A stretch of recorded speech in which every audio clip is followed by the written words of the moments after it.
I think that the intention of the directors of the National Gallery of Canada, who decided to send an official representation from Canada to the Venice Biennale, understood that this really was the premier stage for living artists in the world. It's very important to have our own pavilion. We're one of the very few countries that has its own pavilion. I think, what are there, 3 dozen perhaps out of the 90 countries that are there.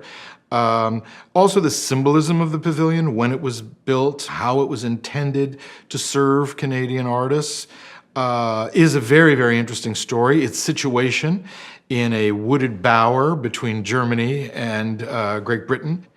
The other thing, of course, is that Canada sees itself, how modern it is, how modern our art scene is, in a city like Venice that is one of the great cultural centers of all time in Western art, certainly. So you're seeing this deeply rich historical context. It was important to me because Venice is important to Canadian artists. It's important to our profile in the world. You want to make sure that we get noticed and that that story continues, the evolving story of Canadian art in the world continues to be interesting, continues to surprise and confound people, because I don't know that Canada as a society is well enough known in the world. I know there's a lot of interest, there's growing interest, but we really are a very, very interesting place. I don't think it's ever a mistake to have represented your country at the Venice Biennale. It's always a wonderful, meaningful, and enriching experience, no matter what's waiting for you on the other side.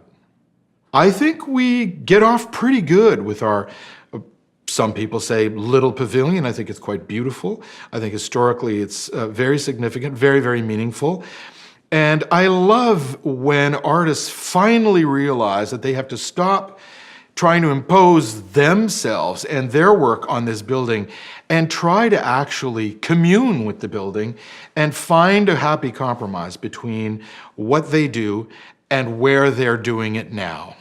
The pavilion is actually more flexible than people give it credit for, and it is possible. We have this area around the pavilion that has recently been landscaped. I'm very, very pleased at how generous the Italians have been.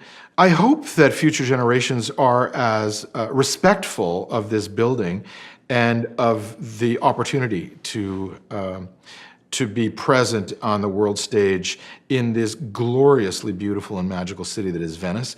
I hope it's there forever, and I hope that Canada's there forever as well.